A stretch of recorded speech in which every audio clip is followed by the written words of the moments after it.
Indian Cola war. एक ऐसी war जिसमें कंपटीशन है, पॉलिटिक्स है, कॉन्फ्लिक्ट है और साजिश भी। इस वॉर में बहुत सारे कंपनीज आए और गए, सरकार ने ढेरों नियम बनाए और तोड़े, कंपनीज को खत्म करने के लिए साजिश तक रचा गया, लेकिन अंत में बस कुछ ही ब्रांड सरवाइव करने में कामयाब रहे। तो दोस्तों, आज के टाइम पर आप कोका कोला को पसंद करते हो, थम्स अप को या फिर पेप्सी को, इससे कोई फर्क नहीं पड़ता। फर्क पड़ता है तो सिर्फ इस बात से कि इन सॉफ्ट ड्रिंक्स ने आपके घर में जगह बनाने के लिए क्या क्या पापड़ बेले हैं। आज से पहले आपने बहुत से राइवलरी के किस्से सुने होंगे, लेकिन ये इंडियन कोला वॉर उन सबसे कहीं ज्यादा दिलचस्प होने वाला है। तो फिर चलिए शुरू करते हैं।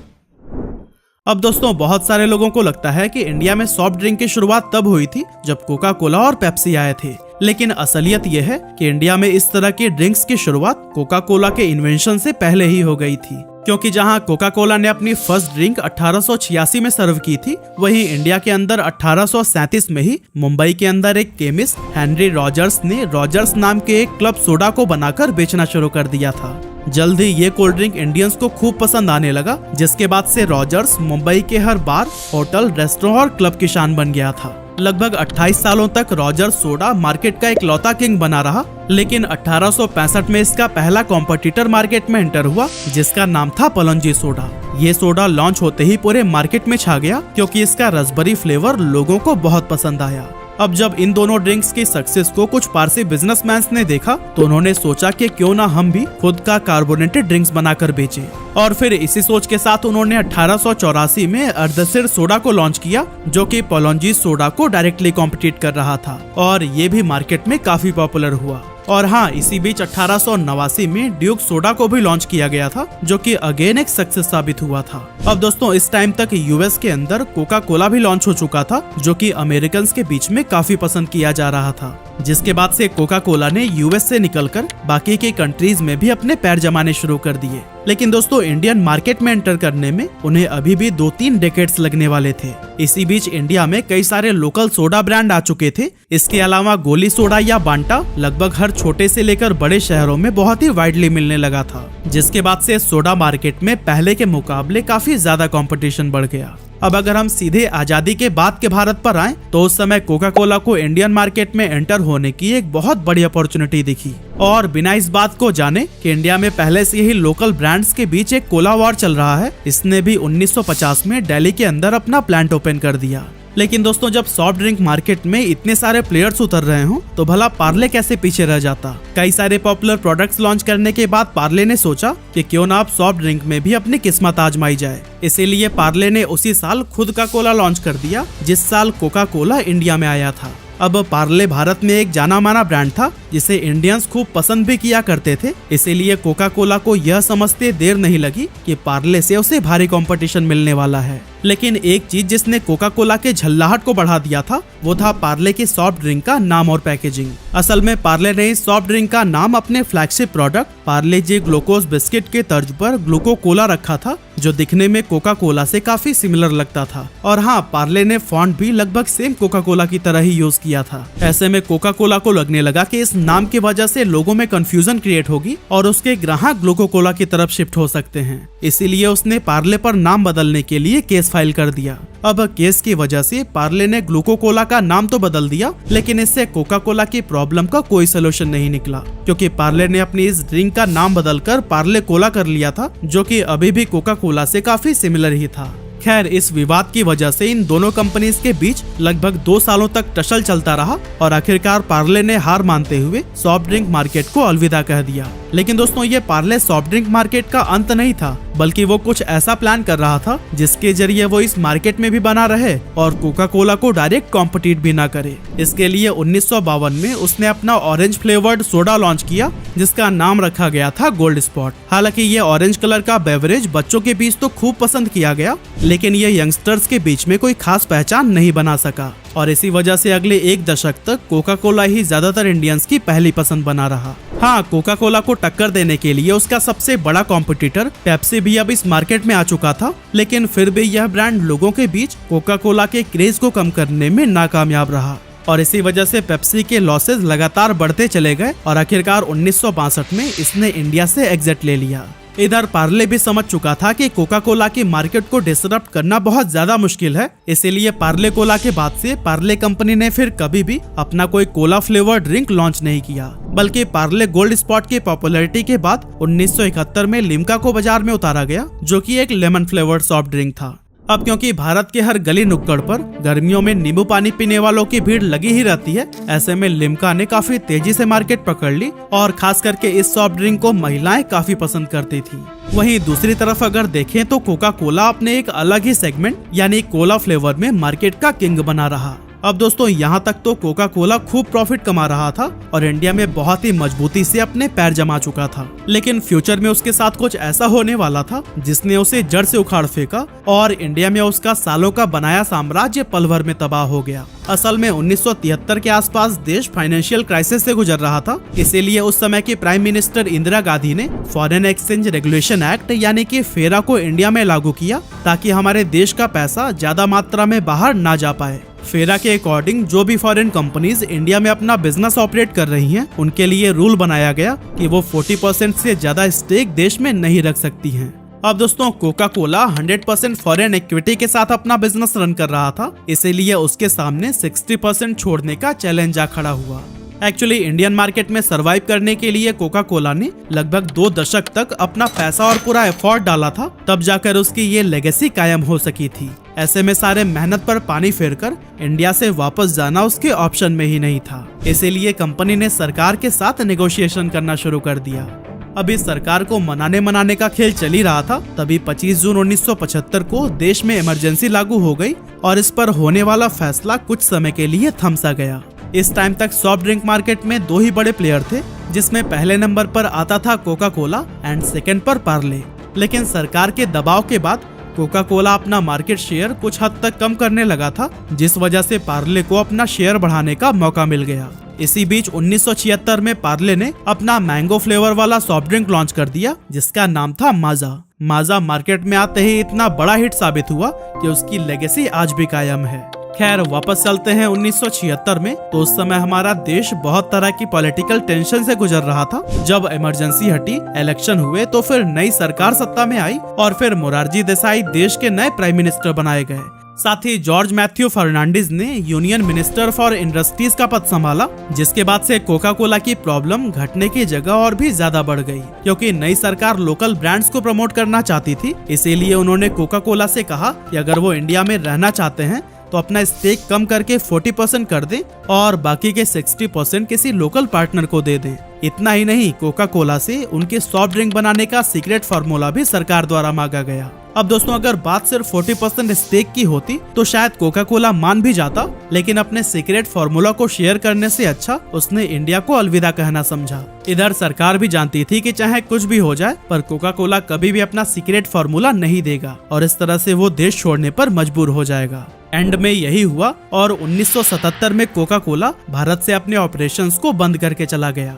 लेकिन इसके जाने के बाद सरकार को वाकई कुछ प्रॉफिट हुआ भी या नहीं, ये तो वही जाने, लेकिन कोका कोला के टेस्ट को पसंद करने वाले लोगों को जरूर प्रॉब्लम होनी शुरू हो गई।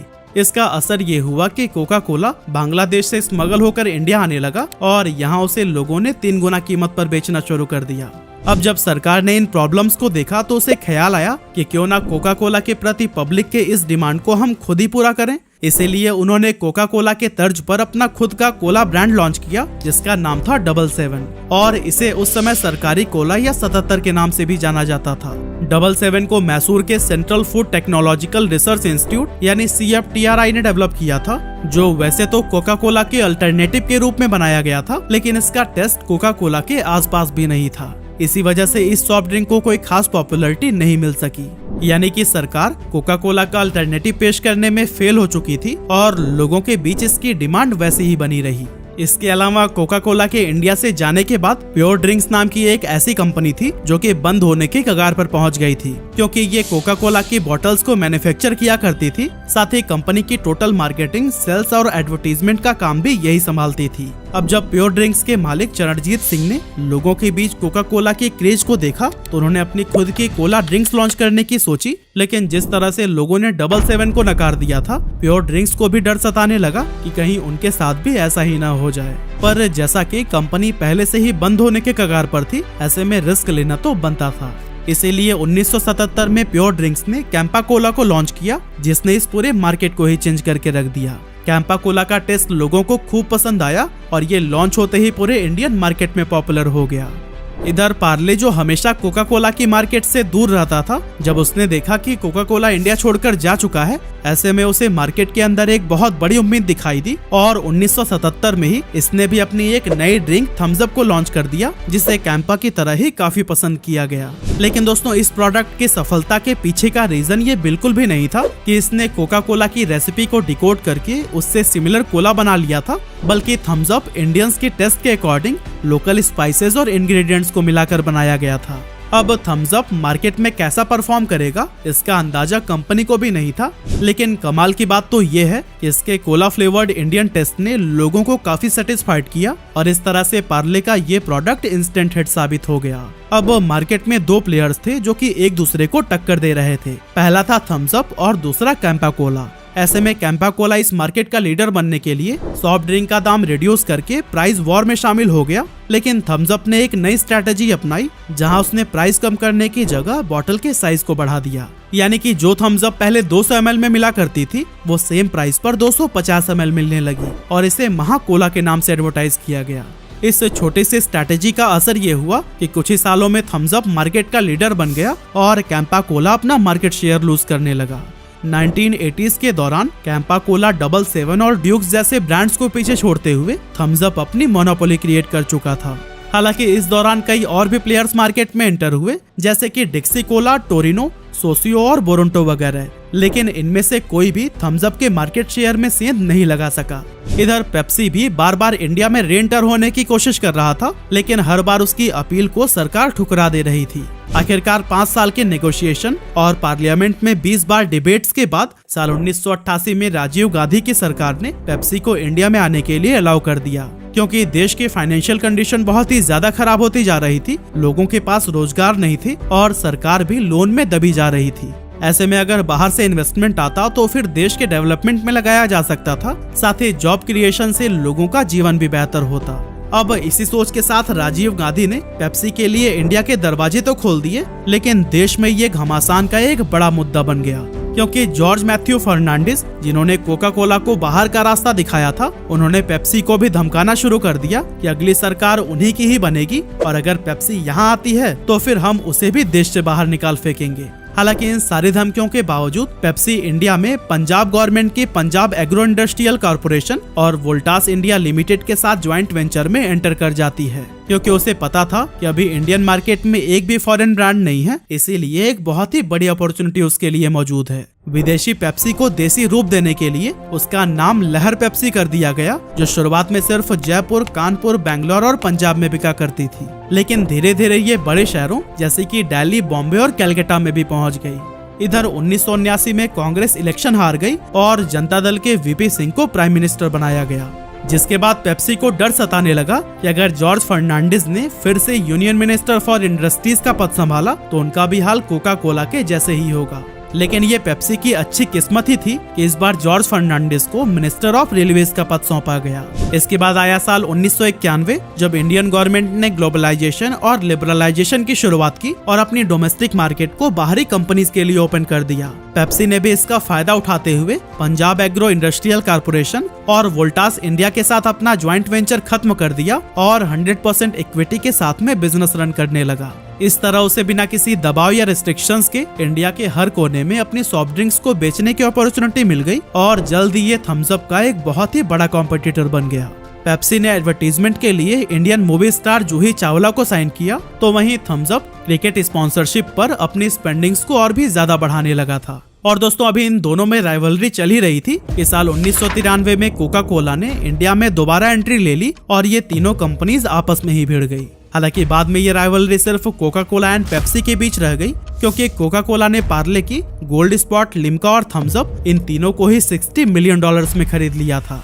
अब देखा जाए तो जिस समय कोका कोला इंडियन मार्केट में री एंटर हुआ था, उस समय थम्स अप के पास कोला सेगमेंट में 80% मार्केट शेयर था। साथ ही गोल्ड स्पॉट और लिम्का भी इसके बहुत ही पॉपुलर प्रोडक्ट थे। ऐसे में सवाल ये उठता है कि पार्ले के सामने आखिर ऐसी क्या मजबूरी आ गई कि उसे अपने सॉफ्ट ड्रिंक ब्रांड्स को बेचना पड़ गया। असल में दोस्तों, कोका कोला के पास इस मार्केट में पैर जमाने के लिए दो ऑप्शंस थे। पहला ये कि धीरे धीरे वो अपने ऑपरेशंस को बढ़ाता, यानी कि अपने प्लांट्स लगाता, डिस्ट्रीब्यूशन नेटवर्क एस्टेब्लिश करता और टाइम के साथ इसका कंज्यूमर बेस इंक्रीज होने लगता। और दूसरा ऑप्शन था दूसरे ब्रांड के बॉटलर्स, यानी कि जो सॉफ्ट ड्रिंक्स की पैकेजिंग के साथ साथ ब्रांडिंग और डिस्ट्रीब्यूशन का काम देखते थे, उन्हें लालच देकर अपनी तरफ कर लेना। अब इसमें से पहला ऑप्शन तो बहुत ही टाइम कंज्यूमिंग था, लेकिन कोका कोला को तो जल्द से जल्द अपनी लेगेसी कायम करनी थी, इसीलिए उसने सेकंड ऑप्शन को चुना। अब दोस्तों, भले ही उस टाइम पर थम्स अप के पास 80% मार्केट शेयर था, लेकिन इसके बिजनेस मॉडल्स में कुछ बहुत बड़ी कमियां थी। जैसे कि उनके पास 62 बॉटलर्स तो थे, लेकिन थम्स अप उनमें से सिर्फ 4 का ही मालिक था और बाकी के 58 इंडिपेंडेंटली ऑपरेट कर रहे थे। मतलब कि ये बचे हुए 58 बॉटलर्स कंपनी की गाइडलाइंस के अकॉर्डिंग सिर्फ थम्स अप को बनाने और डिस्ट्रीब्यूशन का काम किया करते थे। ऐसे में थम्स अप के बॉटलर्स को ज्यादा अमाउंट ऑफर करके कोका कोला ने अपनी तरफ कर लिया, जिसके बाद से थम्स अप के पास सिर्फ कुछ ही बॉटलर्स बचे और इसी वजह से थम्स अप ना तो जितनी डिमांड थी उतने सॉफ्ट ड्रिंक प्रोड्यूस कर पा रहा था और ना ही डिस्ट्रीब्यूशन कर पाता था। यही रीजन था कि थम्स अप अपना मार्केट शेयर खोने लगा। इसके बाद से रमेश चौहान जो थम्स अप को लीड कर रहे थे, उन्हें यह समझते हुए देर नहीं लगी कि कोका कोला जैसे बड़े जायंट से लड़कर वो कंपनी का नुकसान ही करने वाले हैं। क्योंकि एक बार मिली हार के बाद से पार्ले को ये समझ आ गया था कि इस तरह के कॉन्फ्लिक्ट में फंसकर वो कभी भी सफल नहीं हो सकते। इसीलिए रमेश चौहान ने बहुत ही दुख के साथ अपना ब्रांड कोका कोला को बेच दिया। अब दोस्तों, थम्स अप को एक्वायर करना कोका कोला के लिए डबल बोनांजा साबित हुआ, क्योंकि उसके बॉटलर्स की मदद से ये बहुत ही कम समय में इंडिया के लगभग हर गली मोहल्ले तक पहुंच गया। और दूसरा ये कि अब कोका कोला के लिए कोई भी कंपटीशन में बचा ही नहीं था, क्योंकि उसने मार्केट लीडर को जो खरीद लिया था। इसीलिए जल्दी उसने अपना स्ट्रॉन्ग प्रेजेंस पूरे इंडिया में बना लिया। लेकिन इसके बाद से दुनिया के सबसे फेमस राइवलरी यानी कोका कोला वर्सेस पेप्सी का वॉर इंडिया में भी देखने को मिलने लगा। 1996 में इंडियन सब कॉन्टिनेंट के अंदर क्रिकेट वर्ल्ड कप को ऑर्गेनाइज किया जा रहा था। कोका कोला ने जब इंडिया में क्रिकेट को लेकर इतना क्रेज देखा तो उसने तय कर लिया कि वर्ल्ड कप का मेन स्पॉन्सर तो वही बनेगा। इधर पेप्सी भी स्पॉन्सरशिप लेने की कोशिश में लगा था, लेकिन एट द एंड यह स्पॉन्सरशिप कोका कोला के ही खाते में गया। इस कैंपेन के लिए कोका कोला ने खूब खर्चा किया, नुसरत फतेह अली खान की आवाज में एक कैंपेन सॉन्ग बनवाया और ढेर सारे पोस्टर्स एंड बैनर्स के साथ में एड फिल्म भी रन किए। अब दोस्तों, पेप्सी के हाथ भले ही यह स्पॉन्सरशिप न लगी हो, लेकिन इस मौके का उसने भी भरपूर फायदा उठाया और हर मैच में जमकर अपने एड्स चलाए।